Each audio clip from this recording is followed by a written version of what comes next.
We're going to wait any longer. Right. Kia ora. Welcome everyone. Kia marama, kia hua, kia tutuki, kia ora.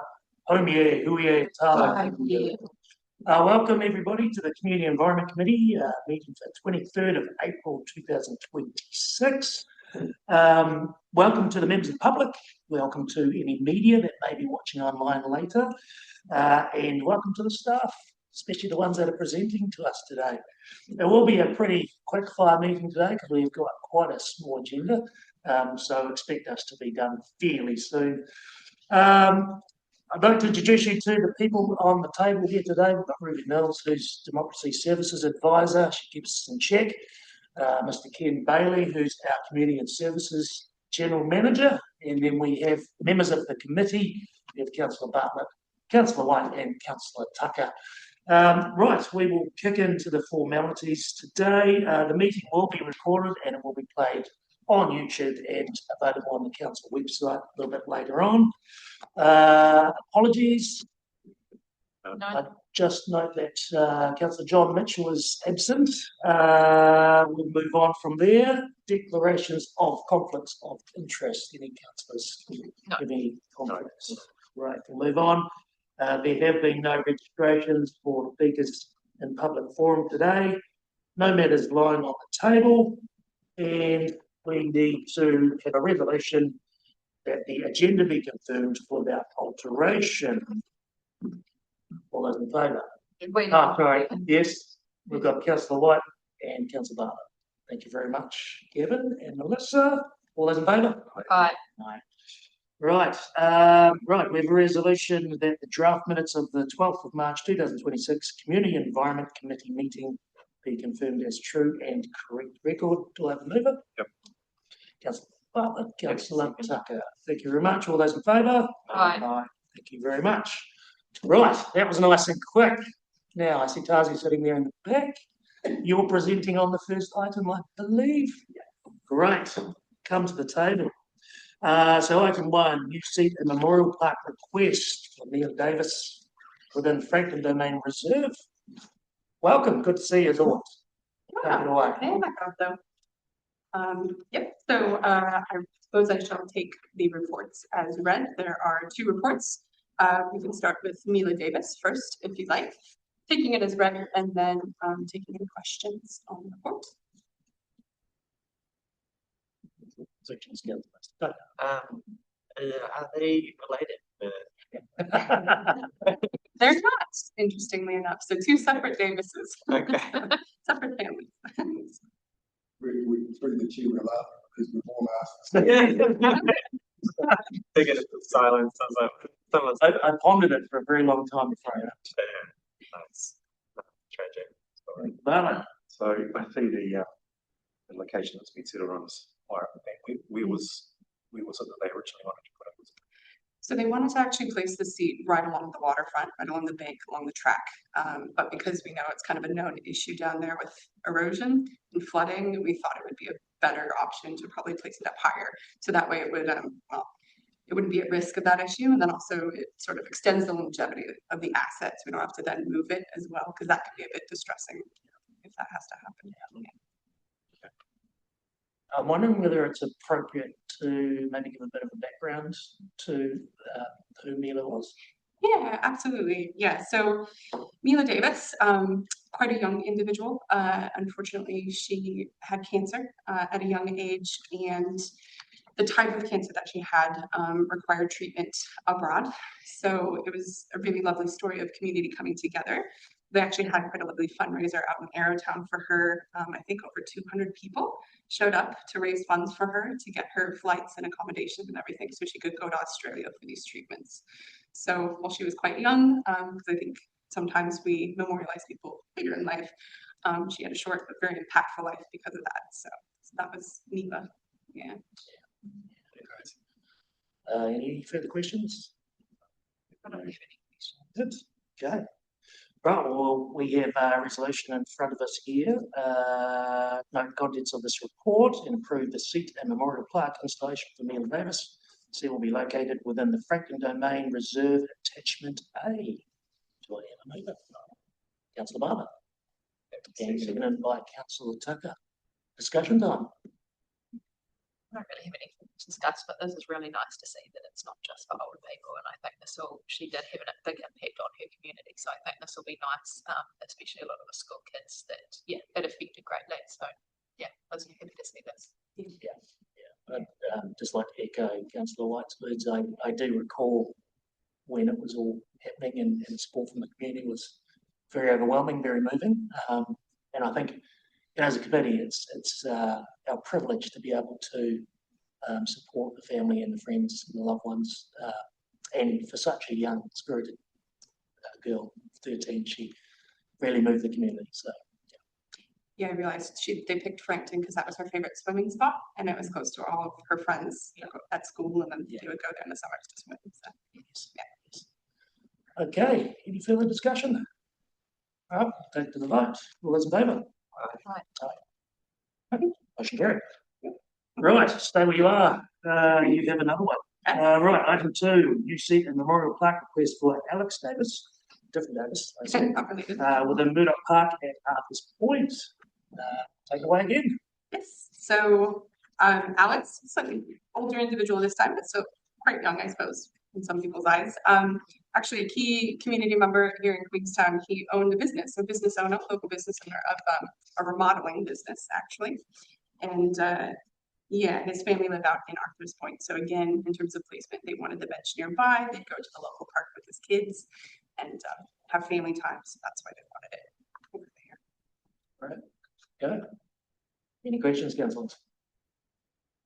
I've got a question, but it's not really related to this paper. Just plaques in general. I think it's the appropriate place to ask it. Yeah. Okay, fair enough. This is the last one. I know, I don't want to build up the last one, but anyway.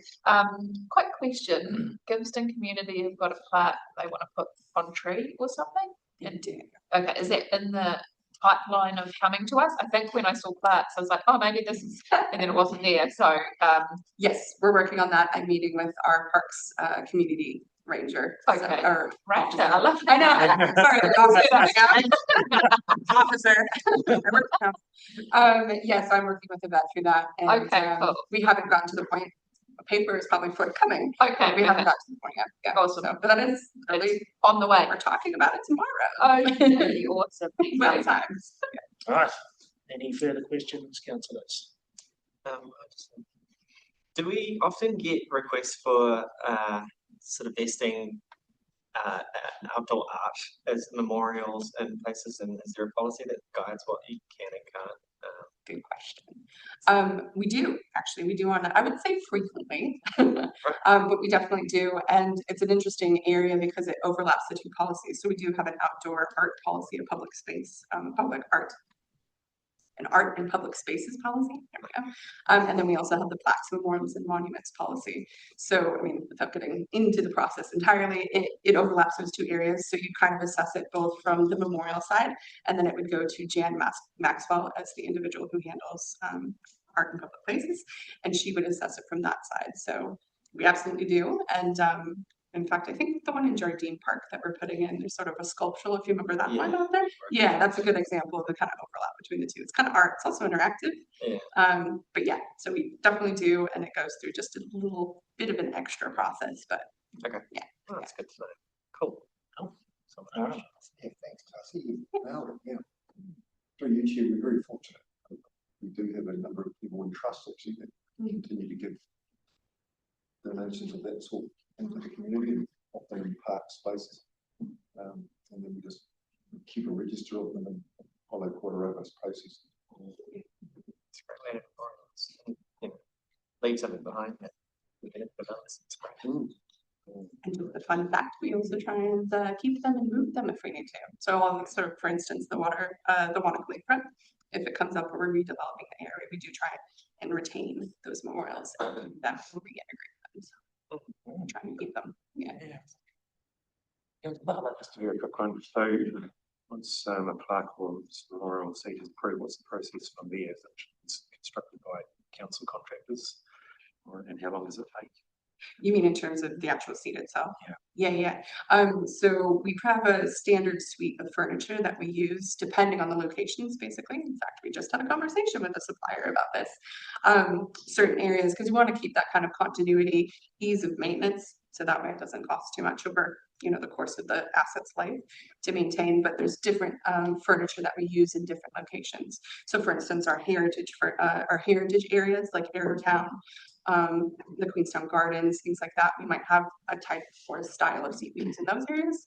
And then in more general park spaces, we'll use a different type of seat. But yeah, we try and have a bit of variety, use different suppliers, but balancing out that sort of maintenance life of assets.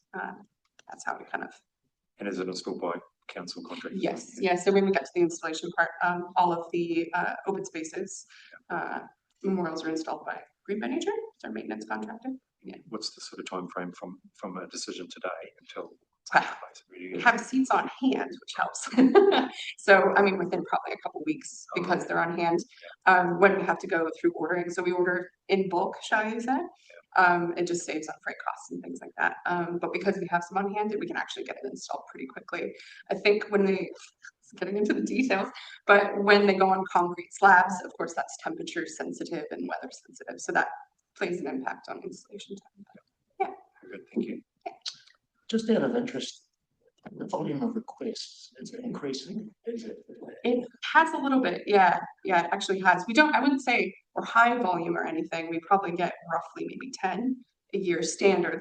Let's call it seats and maybe part. But I think it's increasing, and it's increasing in certain high profile areas. So for instance, along the Wanaka Lakefront, in the Queenstown Gardens, those kind of areas, you tend to get the higher percentage of people saying, I want something there. So overall, slight increase, certain areas, very much so. Also Mount Iron, now that that's come on board with council, very high profile. Lots of people asking if they can put memorials in there. So there's areas that are oversubscribed or? A little bit, yeah. So we kind of, we do have a bit of a policy where we restrict those certain areas to the different categories of memorials. So I mean, if anyone's read the policy, categories 1, 2, and 3, like trees in Gibbston, that falls in that 1, 2, 3 category. Category 4 is the memorial seats for individuals. So we might restrict the number of individuals because that tends to be the majority of requests that we get for memorials. We might restrict those high profile areas to categories 1 through 3. So it's civic events, things like that, historical figures, things like that. So just to try and mitigate the volume of memorials in those areas. Yeah, because some people can liken it to it becoming an outdoor cemetery or memorial cemetery if you get too many memorials in one area. I feel like we could discuss this all day. Yeah. Let's say. Right, any further questions, councillors? No, okay, so do we have, we've got a resolution here, do we have a mover? Councillor White, and we've got one councillor Tucker over there. Taking it. Right. Any discussion? Okay. Right, resolution required in front of us here is to make a context report and approve the Beat and Memorial Park relation to Alex Davis. They will be located within Murdoch Park at Up Point. Hey, right, all those in favour? Aye. Motion carried, nice and easy. Right, thank you very much, Tony. Appreciate it as always. Right, agenda item 3. Alex and Matthew, you're ready to go. Right, so this is notice of intent to review the Sunshine Bay, Frankton and Calvin Heights Foreshore Management Plan 1991. Right, take it away. Morning, councillors. For those of you who don't know me, my name's Alex Jameson and I'm a planner in the Parks team, and I'm with Matthew Judd, who is a Parks property planner in the Parks team as well. We received direction from the Community and Services Committee in September last year to prioritise a comprehensive review of the existing reserve management plan, which, as you noted, Chair, was a foreshore management plan from 1991.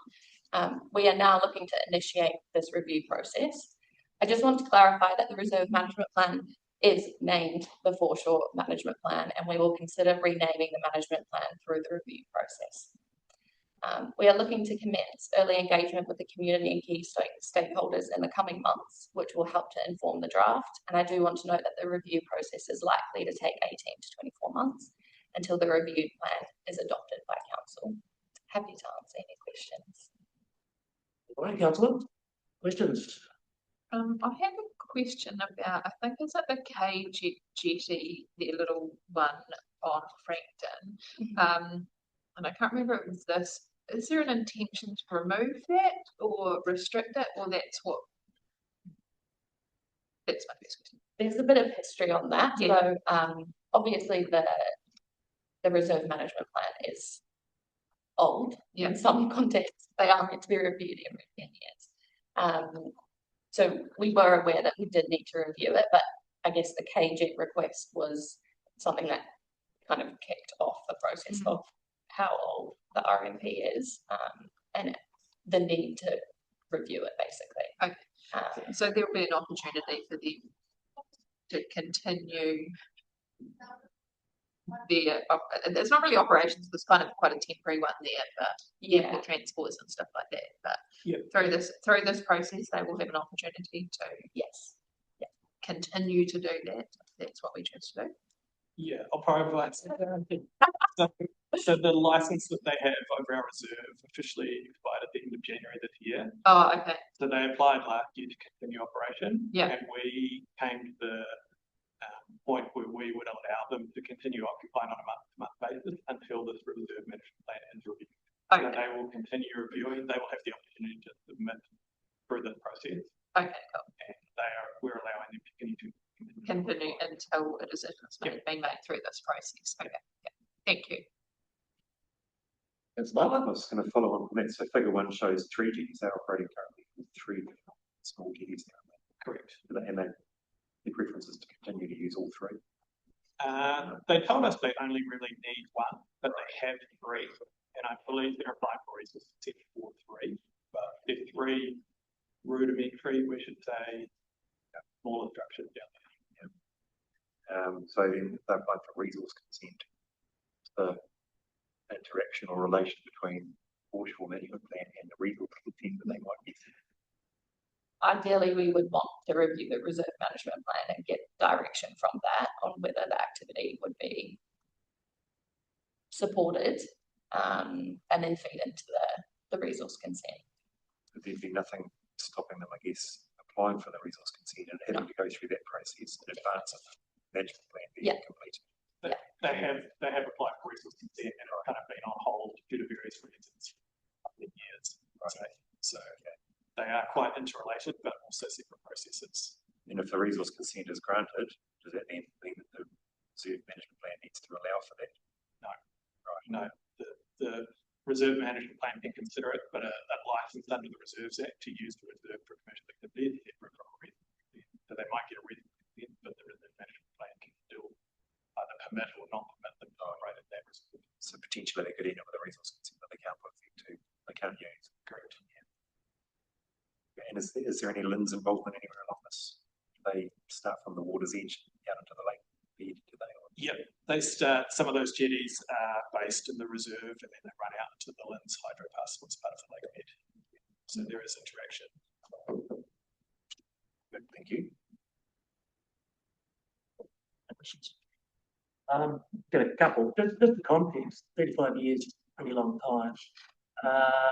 Give us a bit of background to, I guess, how 35 years to review it. I guess we have a long list of, in the parks planning team, I guess a priority list of things that need to be done in terms of policies and work program projects, that sort of thing. And this has kind of come to the forefront now because we have realised it is quite old. It definitely does need reviewing, but I guess our resourcing has been elsewhere up until this point. So yeah, it's the guidance. You don't need to justify it. I don't help us.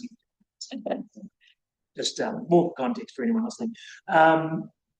Early engagement, I'm just wondering whether you were thinking about including Chamber or DQ and that, or operators that obviously are directly impacted by that area.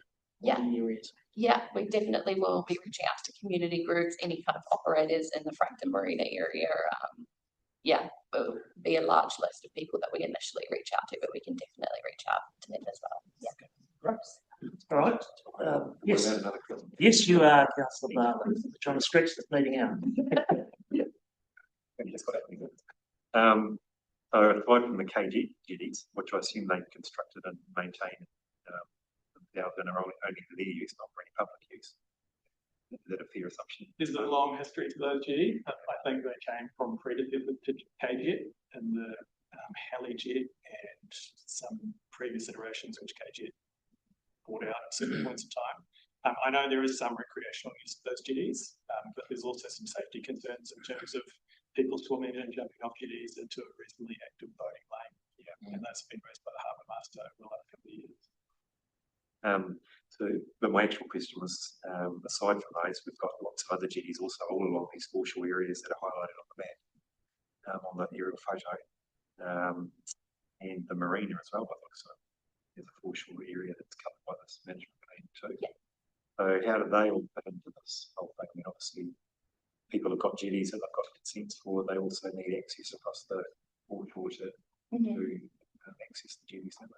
So Yes. the management plan will cover all of that. Yes. KGET's slightly unique in that it's a commercial operation from a recreation reserve. And so a lot of those other reserves are predominantly private use or for individuals that have the resource consent. So the commercial use of that reserve is what's kind of triggered this review when we got to this point in time. The marina is a local purpose marina reserve and they have a lease, a long-term lease in place for use of that marina. Right. So depending on the use and the type of reserve that is servicing it, there's some different conditions that can and can't be granted. And all the established jetties in the Frankton Arm or throughout the district, they will need to have a public element to them as well. They might have a private berth for the owner who established them, but they will be available to the public to use. So, yeah. Okay. Thanks. Okay. Can I just ask one more question? So we've got an 18 to 24 month process on this. Can you just talk a little bit through what that process would be?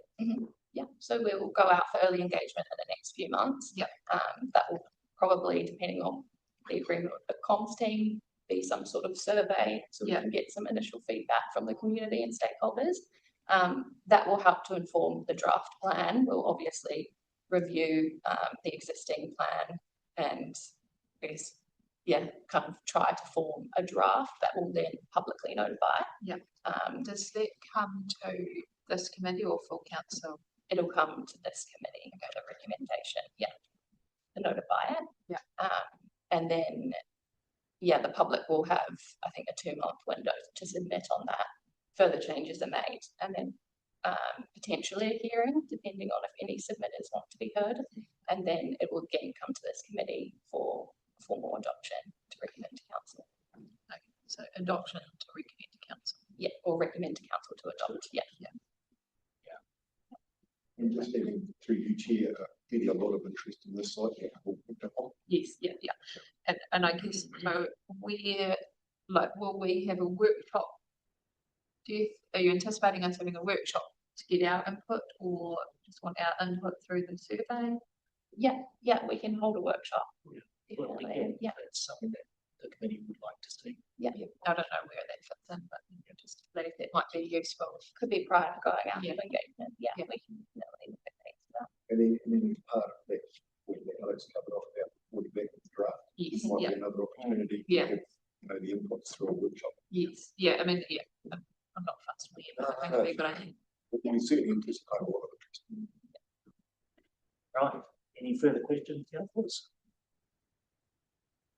Okay. Let's get a mover and a seconder. Someone like to move? Councillor White, move. Councillor Bartlett, second. Actually, I haven't done one yet. Too late now. Right. Any discussion? No. I think just go in point there. I think, the review's long overdue. There will be significant interest, I believe, in this. And so it's important that we do it correctly and we do it slowly and we make sure we get it right. Right, on that note, we have a resolution in front of us here. Note contents of this report recommends to council to exercise the minister's consent under delegation from the Minister of Conservation, and a notice of intent is published advising that the review of the Sunshine Bay, Frankton, Kelvin Heights foreshore management plan is to be prepared in accordance with S41(5) of the Reserves Act 1977. All those in favour? Aye. Motion carried. Thanks, Alex. Thanks, Matthew. Appreciate it. Thank you. Okay, that was the last agenda item, so I'll end with a lovely karakia, kua mutu inga mahi o nānei, hiko te wairoa ko tahitanga, haere pai, haere tō taka, haumi e, ui e, tāi e. Right, I declare the meeting closed at 10:25.